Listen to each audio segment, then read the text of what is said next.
We I. Simple power क्या है आपकी? वी आई।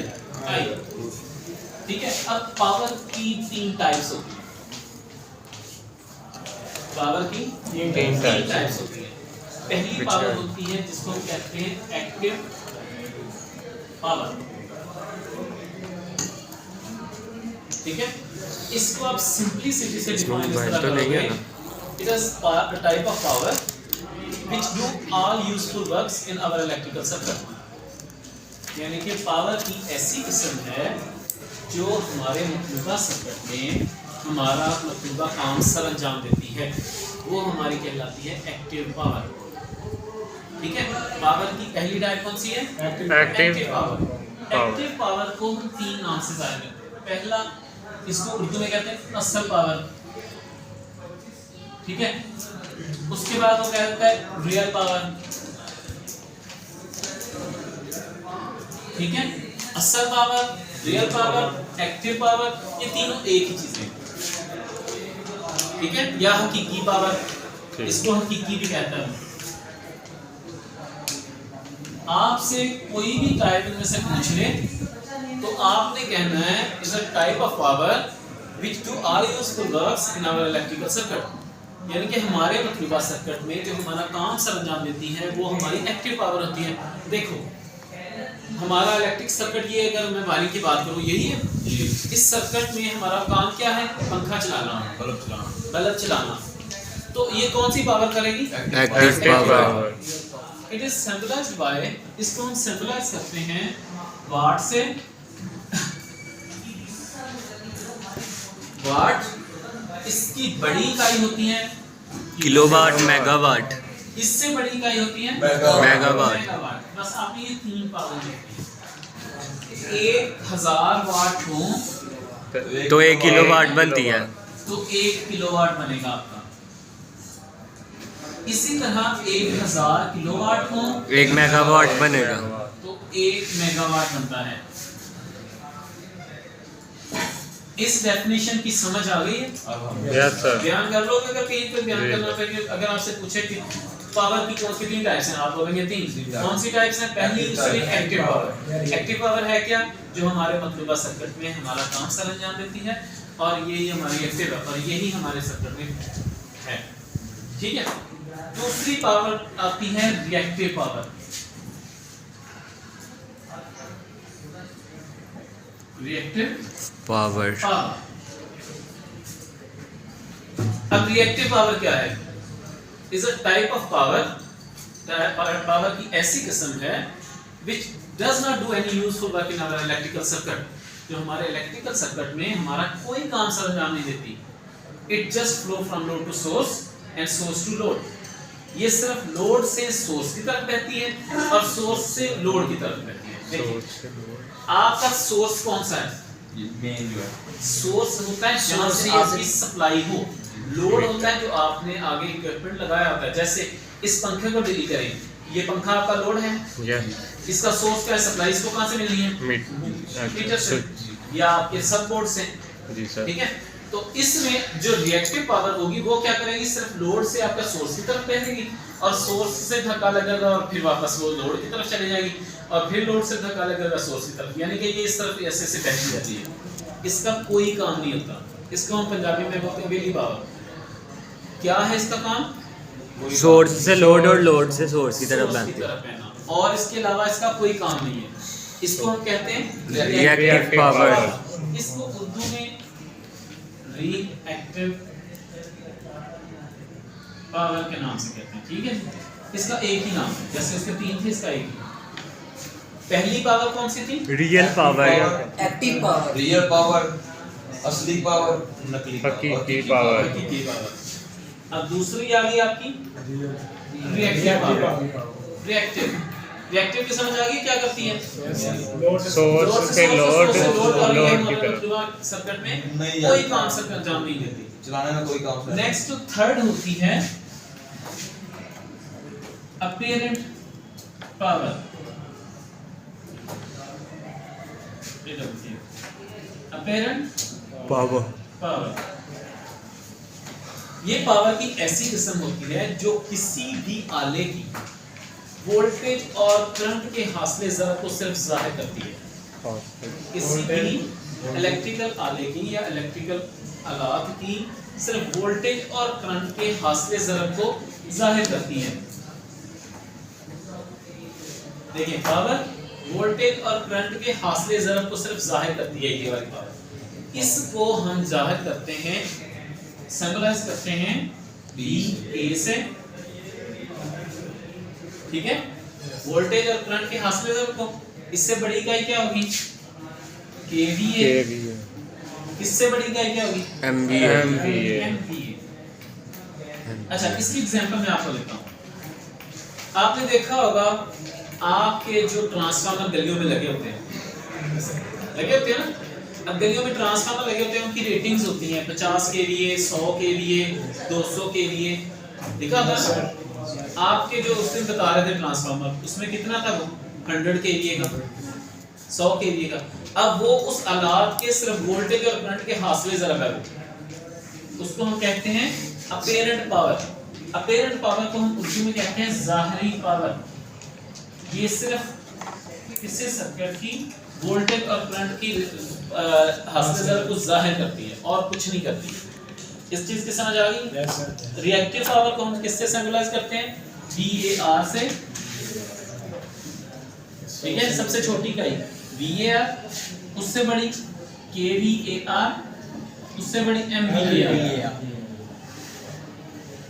फिर से सुन लो, active power is a type of power which जो are useful work in our electrical circuit, यानी कि पावर की ऐसी किस्म जो हमारे सर्किट में हमारा मतलूबा काम सरअंजाम देती है, वो हमारी एक्टिव पावर कहलाती है। इसको हम एसल पावर, रियल पावर, हकीकी पावर से जाहिर करते हैं।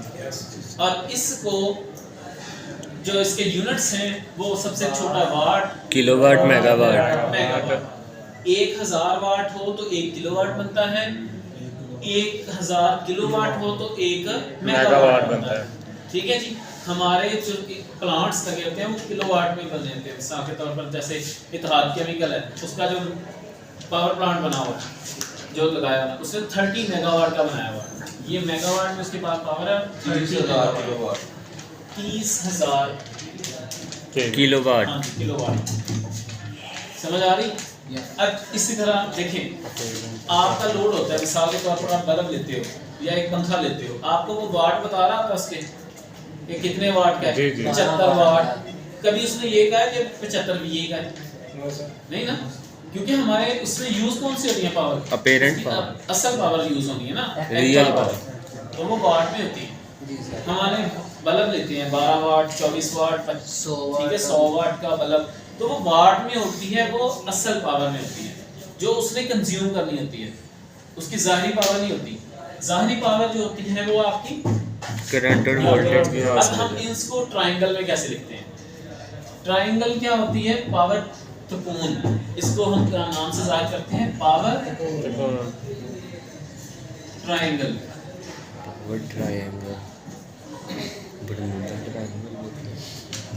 पावर ट्रायंगल बेटा ये होती है कि आपने पावर ट्रायंगल ये है कि आपकी सबसे पहले बेस होती है, ठीक है। बेस में आपकी जो होती है एक्टिव पावर होती है। एक्टिव पावर को किससे हम जाहिर करते हैं? वाट से। वाट से। वाट, किलोवाट, मेगावाट। मेगावाट। क्लियर?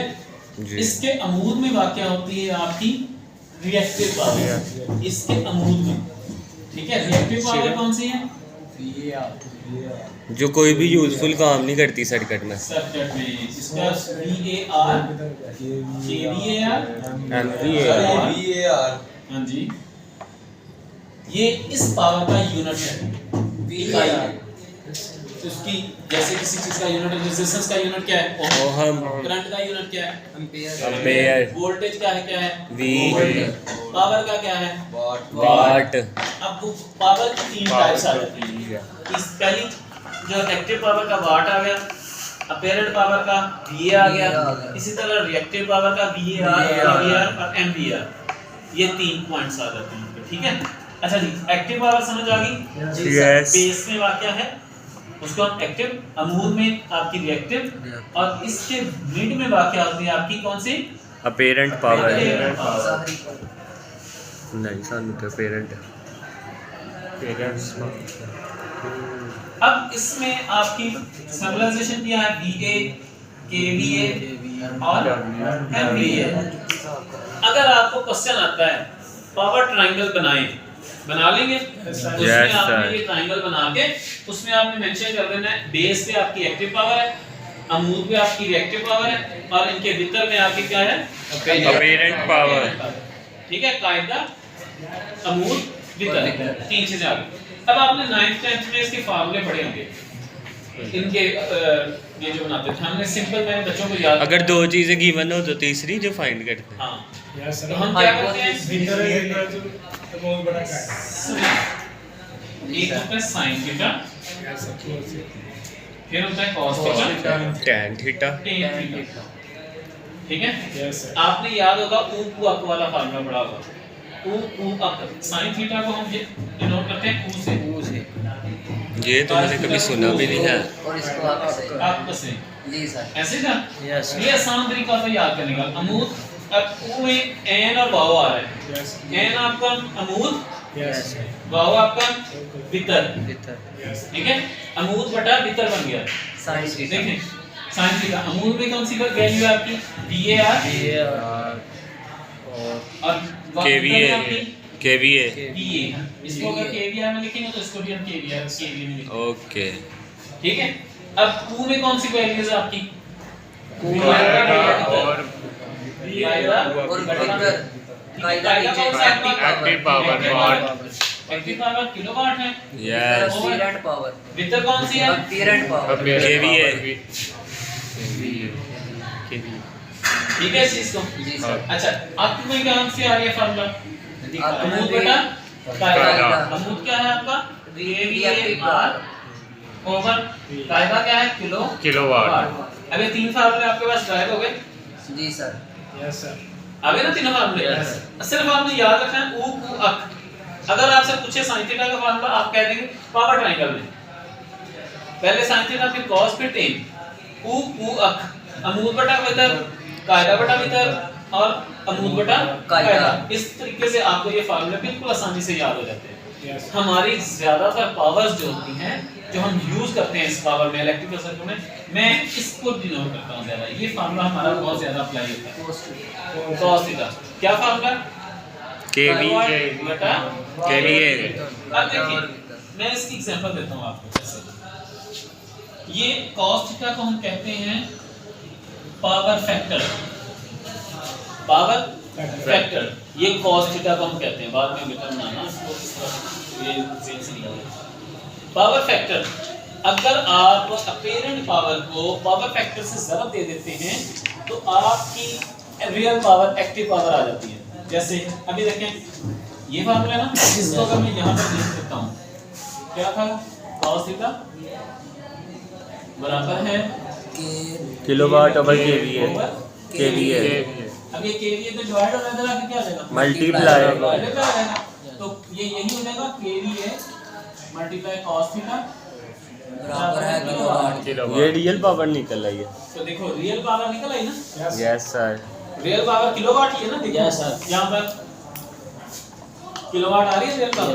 अगर आपने रियल पावर मालूम करनी है तो अपेरेंट पावर को cos थीटा से उसके पावर फैक्टर से ज़रब दे दो। जैसे मैं एक मिसाल देता हूँ, पावर फैक्टर की वैल्यू जो अज्यूमिंग होती है, जो हम तसव्वुर करते हैं, वो होती है 0.85, जो हम अज्यूम करते हैं। अगर किसी सर्किट में नहीं दी गई, आपको पता है कि सर्किट में नहीं दी गई, आपको सवाल भी नहीं देगी, तो आप वहां पर कौन सी वैल्यू लगाओगे, 0.85 cos थीटा की वैल्यू।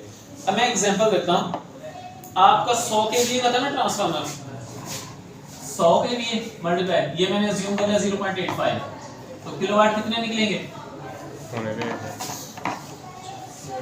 85। यस।